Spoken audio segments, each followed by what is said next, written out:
As of 2015, the International Poverty Organization, Oxfam, has calculated that the world's richest 1% has more money than the other 99% of the population combined.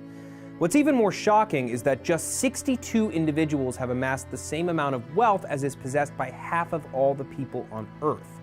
So we wanted to know, just how rich is the 1%? Well, the severity of the world's wealth inequality is actually a relatively recent development. Just 6 years ago in 2010, nearly 400 people controlled as much money as the bottom 3.5 billion. Today, those 400 are now just 62.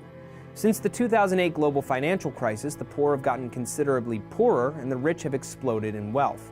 Today's top 62 have seen their assets increase by 44%, while the bottom half of the population has lost about 41% of their resources. The top 62 now control nearly $1.8 trillion, about half a trillion more than they had in 2010. But wealth inequality isn't only concentrated at the top. The United States has seen more than 900 new millionaires just between 2014 and 2015, while median wealth in the US has stayed constant. So what does it mean to be among the richest people in the world? Well, due to overwhelming poverty worldwide, the top 10% starts at those with assets worth roughly $70,000. In developed Western nations, this is generally considered a middle to upper middle class salary.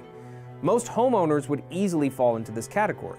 Narrowing it further, many homeowners would actually fall into the 1% worldwide, which generally includes those controlling more than $750,000 in assets. So how can the world rebalance this wealth inequality? Well, Oxfam recommends a number of steps. They suggest raising wages paid for by executive bonuses and to push for better women's rights and pay equality. Additionally, they recommend ending the revolving door between wealthy elites and government.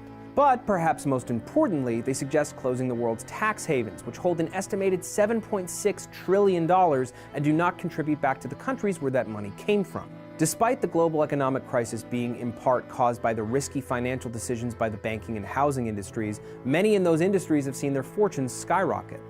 The use of quantitative easing to stabilize the economy involves governments investing huge sums of money in banks.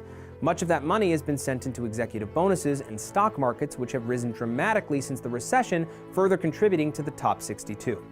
Meanwhile, though they may be in the top 10% worldwide, those who were left unable to pay their mortgages and lost their jobs as a result of the crisis have seen little financial recourse. America's middle class has been through a lot over the past decade, with many suggesting that it is slowly evaporating.